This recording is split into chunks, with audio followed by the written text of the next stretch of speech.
The relentless pursuit of romantic validation is a trap that ensnares countless men in an endless cycle of frustration. Have you ever noticed how this pattern plays out repeatedly? The more you chase, the less desired you become. The more messages you send, the less interest you get in return. This dynamic isn't a coincidence, but rather a profound reflection of human nature that the ancient Stoic philosophers understood over 2,000 years ago. The behavior sabotaging your relationships is simple to pinpoint, yet hard to break. Constant pursuit. When you demonstrate excessive availability, neediness for approval, and a desperate seeking of attention, you're inadvertently signaling low value. This is an uncomfortable truth many refuse to acknowledge, but one that completely transforms relationship dynamics when finally understood and applied. The Stoic masters like Seneca, Epictetus, and Marcus Aurelius didn't write specifically about romantic relationships as we know them today, but their principles are surprisingly applicable to this context. The core tenet of Stoicism, the distinction between what we can and cannot control, is precisely what you need to internalize to transform your love life. Another person's actions, thoughts, and perceptions are fundamentally outside your control, while your own behavior, reactions, and personal development are entirely within your domain. When you constantly pursue someone who shows disinterest, you are essentially trying to control the uncontrollable. This behavior not only fails to produce the desired results, but also compromises your dignity and well-being. I've observed countless times how intelligent, successful men in other areas of life completely transform when it comes to romance, abandoning their self-esteem and common sense in a desperate attempt to win female attention. Modern neuroscience confirms what the Stoics intuited. Your brain is wired to value what is scarce, not what is abundant.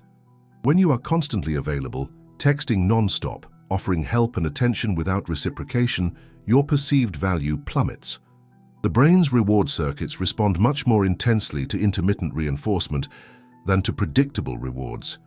This is why gambling is so addictive, and also why someone who occasionally reciprocates your interest seems much more attractive than someone always available. Notice how the women who most sparked your interest were likely those who didn't show an excessive need for your approval. This isn't about manipulative games, but a fundamental psychological reality. We are drawn to people who possess a sense of value independent of our validation. When you stop chasing, you aren't just implementing a tactic. You are realigning your entire stance towards life and relationships. The principle of reciprocity is deeply ingrained in our social psychology. When you constantly initiate contact without receiving the same in return, you create an imbalance that generates discomfort. By interrupting this pattern, you allow this imbalance to be felt by the other person. Nature abhors a vacuum, and when you create this space, an opportunity arises for the other side to fill the gap. Understand that when I talk about stopping the chase, I'm not suggesting you become cold or calculating. The indifference the Stoics advocated for isn't an absence of feeling, but rather a higher form of equanimity in the face of external circumstances. It's about developing what they called apatheia, not apathy in the modern sense, but a mental tranquility that isn't easily disturbed by external events, including rejection or disinterest from others. There is a crucial difference between deliberate manipulation and authentic personal growth. If you simply adopt distancing behaviors as a strategy to spark interest, you're just trading one form of manipulation for another. True transformation occurs when you genuinely develop an intrinsic sense of worth that doesn't depend on romantic validation. It's this authentic state of self-determination that naturally attracts others. I want you to reflect on how your current behaviors are rooted in fear of rejection and insecurity. Every anxious message, every desperate attempt to maintain contact, every disproportionate sacrifice you make to please someone who barely shows interest, all these behaviors communicate that you don't believe you are enough on your own. And if there's one universal truth about attraction, it's that we rarely desire what devalues itself before us. The central paradox you need to grasp is this: it's precisely when you stop needing someone's approval that you become more likely to receive it. This aligns perfectly with the Stoic concept that virtue, not external approval, is the only true good. When you cultivate qualities like courage, temperance, wisdom, and justice, you develop a character that naturally inspires admiration and respect. The practice of reverse valuation is fundamental in this process. Instead of seeking validation through romantic pursuit, invest that same energy into personal development. Cultivate valuable skills, deepen your knowledge, strengthen your body, expand your social network, pursue meaningful career goals. By building a rich and fulfilling life, independent of any specific relationship, you not only become happier and more fulfilled, but also significantly more attractive. Observe how men who naturally attract female interest are rarely those obsessively focused on winning that interest. They are men absorbed in their purpose, passionate about their projects, committed to their growth. Attraction emerges as a side effect of a life well lived, not as a result of persuasion techniques or conquest strategies. Biology also plays an important role in this dynamic. When you are constantly anxious about a relationship, your cortisol levels, the stress hormone, remain elevated. This state not only compromises your health, but is also subconsciously perceived by others. By cultivating stoic tranquility, you naturally project signals of stability and confidence that are biologically attractive. Now understand that stopping chasing behaviors won't be easy initially. You'll face what psychologists call an extinction burst, a temporary increase in the unwanted behavior before it starts to diminish. When you stop sending messages or seeking attention, your brain will feel an even greater urgency to return to the familiar pattern. This is the crucial moment where stoic discipline becomes essential. Practice the stoic technique of negative visualization. Imagine completely losing the chance with this person you desire so much. Visualize her happy with another partner, completely oblivious to your existence. Instead of avoiding this painful thought, confront it directly. The Stoics believe that by confronting our fears, we diminish their power over us. By fully accepting the possibility of not having this person in your life, you free yourself from the desperate need to pursue her. Remember the words of Epictetus. Happiness and freedom begin with a clear understanding of one principle. Some things are within our control, and some things are not. Another person's feelings for you are not within your control. Your own excellence, development, and inner peace are. This distinction changes everything. Imagine yourself as a garden. When you constantly pursue external validation, you are essentially neglecting to tend your own soil while knocking on another garden's gate, begging for flowers. The Stoic approach is different. Tend your own garden with such excellence that others will naturally want to visit. Become so fully yourself, so committed to your own excellence, that your presence becomes an invitation, not a demand. The practice of conscious detachment is fundamental on this journey. This doesn't mean becoming emotionally unavailable, but rather developing a healthy relationship with your desires. When you desire something without desperately clinging to that desire, you manifest a much more powerful form of attraction. It's like holding sand. The tighter you grip, the more it slips through your fingers. The discipline of internal focus is another valuable tool from the Stoic arsenal. Whenever you feel the urge to check if she saw your message, to send another text, or to make one more attempt at contact, redirect that energy towards a constructive activity. Establish a firm rule.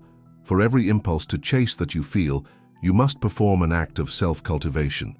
Gradually, you will train your brain to associate the tension of unrequited desire with opportunities for personal growth.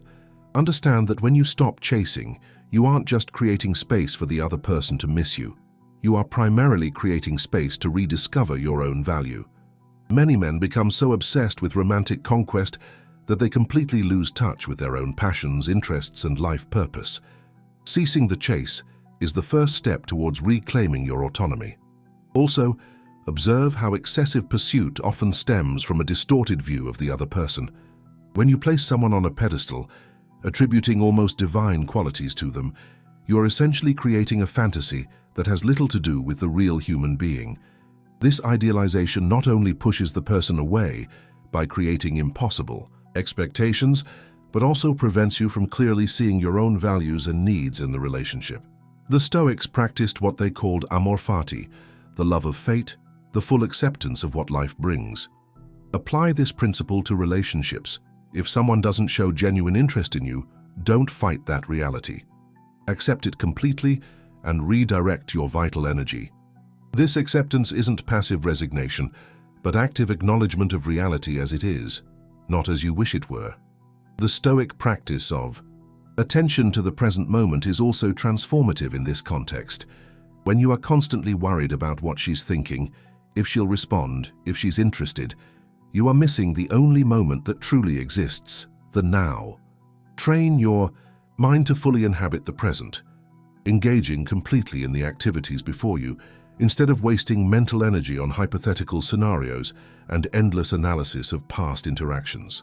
Another relevant Stoic concept is premeditatio malorum, the premeditation of adversity. Instead of constantly fantasizing about ideal scenarios with this person, mentally prepare yourself for the possibility of rejection, not pessimistically, but realistically.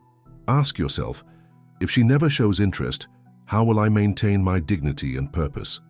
This practice strengthens your emotional resilience and lessens the power that fear of rejection holds over your actions.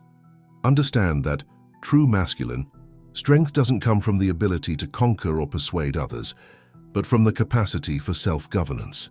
Marcus Aurelius, Emperor of Rome and a dedicated practitioner of Stoicism, wrote in his Meditations, "You have power over your mind, not outside events. Realize this, and you will find strength." This is true strength, not the domination of others, but self-mastery. The practice of gratitude, central to Stoicism, also transforms your perspective on relationships.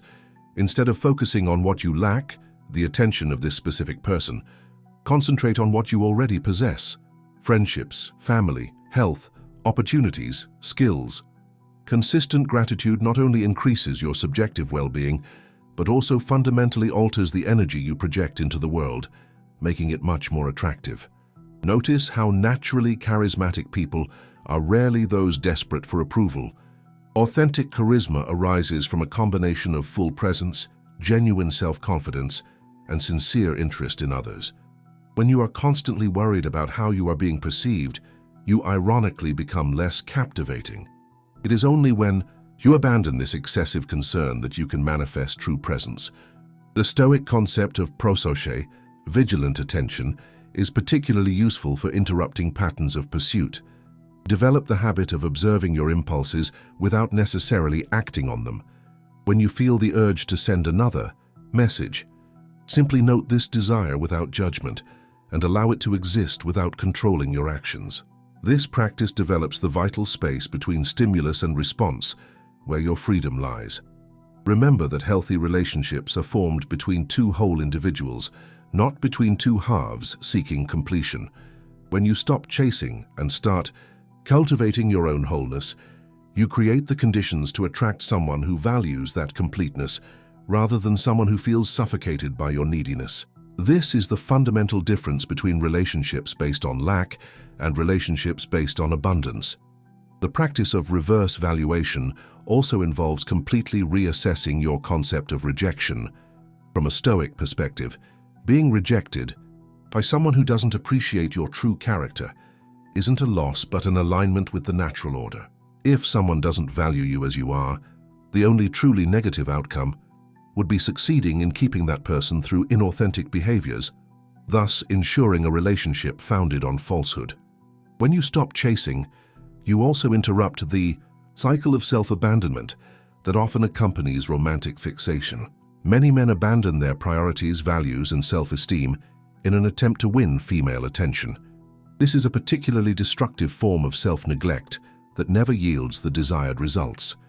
Breaking this cycle is the first step toward reclaiming your personal integrity. Understand that your desperate need for validation from one specific person is often connected to past emotional wounds that have nothing to do with the current person. When you obsessively pursue someone who shows disinterest, you are often unconsciously trying to repair past rejections. Recognizing this pattern is the first step to transcending it. The Stoic practice of living according to nature also applies to relationships. The nature of healthy relationships is reciprocity and mutual respect. When you pursue someone who clearly doesn't demonstrate the same level of interest, you are trying to force something against its fundamental nature. Reorient yourself to seek only relationships that naturally manifest balance and reciprocity. Observe how constant pursuit not only fails to attract the object of your desire, but also prevents you from recognizing other romantic opportunities that might be right in front of you. When your attention is fixated on a single person who doesn't reciprocate, you become blind to those who might genuinely appreciate your qualities. This is another reason why stopping the chase is so transformative. It expands your field of perception. The Stoic philosopher Seneca wrote, "No wind blows in favor of a ship without direction." Apply this principle to your love life. Clearly define the type of relationship you truly desire, not just who you desire it with. Establish standards based on core values, not superficial attraction or ego validation. When you have a clear vision of what you seek, it becomes much easier to stop chasing what doesn't align with that vision. The practice of examining your projections is crucial in this process. Often, what obsessively attracts us to another person are qualities we project onto them, not attributes they actually possess. When you stop chasing, you create the necessary space to see the person as they truly are, not as the embodiment of your fantasies and emotional needs. Understand that true self-love, not the superficial version so often promoted, is the foundation of any healthy relationship. And authentic self-love necessarily includes setting clear boundaries, including the boundary of not pursuing those who don't show reciprocity. Respecting yourself means refusing to beg for crumbs of attention when you deserve a full banquet of genuine appreciation. Notice how the behavior of constant pursuit subliminally communicates a problematic belief that you can somehow persuade someone to become interested in you. This premise is fundamentally flawed. Authentic attraction cannot be manufactured through persuasion. It either exists or it doesn't. By stopping the chase, you honor this truth instead of fighting against it. The Stoic practice of differentiating between appearance and reality is also relevant here. The appearance is that chasing demonstrates interest and affection. The reality is that it often communicates insecurity and low perceived value. The appearance is that distancing oneself might seem like indifference. The reality is that it often results in increased respect and paradoxically interest. The Stoics teach us to always seek the reality beyond appearances. When you interrupt chasing behaviors, you also break the negative reinforcement cycle that fuels your own insecurity.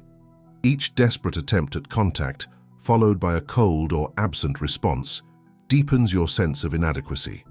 Breaking this cycle is not just strategically effective, it's essential for your emotional health.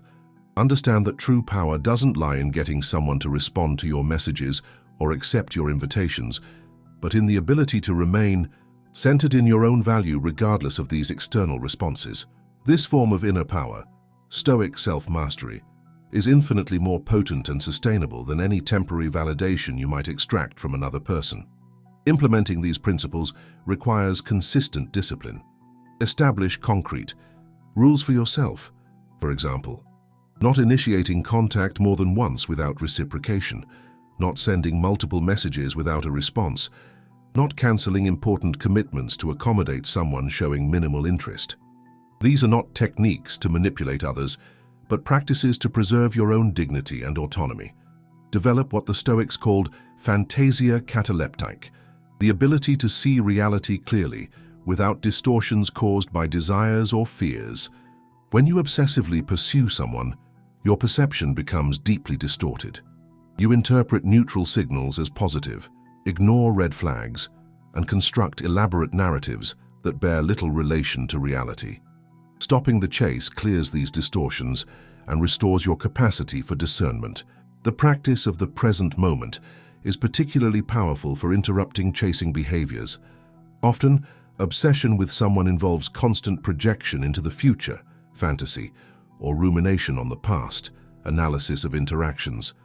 By anchoring yourself firmly in the present through practices like mindfulness or full engagement in meaningful activities, you naturally reduce the propensity for desperate pursuit. Note also how chasing behaviors often connect to a sense of scarcity, the limiting belief that there are few romantic opportunities available to you. This scarcity mindset intensifies attachment to specific people, even when there is clearly no mutual interest. Intentionally cultivate an abundance mindset. recognizing that countless possibilities for meaningful connections exist when you are open to recognizing them. The Stoic principle of right action regardless of outcomes also applies perfectly here. Seek to always act with dignity and self-respect in your relationships, regardless of how the other person responds. This orientation towards the process, not the outcome, is liberating and transformative. Your focus shifts from, "How do I win?"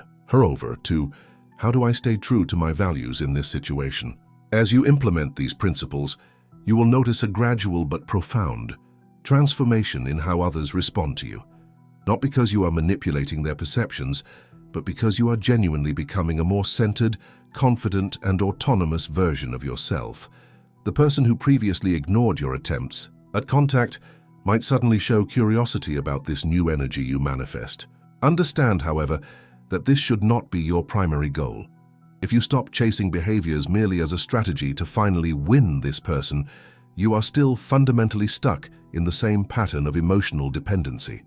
True transformation occurs when you genuinely free yourself from the need for this specific validation, when you truly no longer need her to pursue you to feel complete and valuable. The Stoic practice of daily self-examination is invaluable in this process. At the end of each day, ask yourself, "Today, did I maintain my dignity in my relationships? Did I respect my own boundaries? Did I act from a place of abundance or lack? Did I allow my worth to be determined by external responses, or did I maintain my integrity regardless of those responses?" This regular inventory strengthens your resolve and clarifies your progress. Remember the words of Marcus Aurelius, "A happy man is one who needs neither fear nor hope nor fortune, but only himself." Apply this wisdom to your romantic life. True happiness won't come when you finally win someone specific's attention, but when you are fully engaged in your own life, regardless of who is or isn't by your side. It's natural that during this transformation process, you will face doubts and setbacks. There will be moments when the urge to revert to old patterns of pursuit feels almost irresistible. In these moments, remember that you are literally rewiring the neural pathways in your brain. Every time you resist the impulse to chase external validation, you strengthen the neural circuits of self-determination and inner confidence. The practice of community is an often overlooked aspect of Stoicism that has direct relevance to this challenge. Surround yourself with other men who model self-mastery and dignity in their relationships.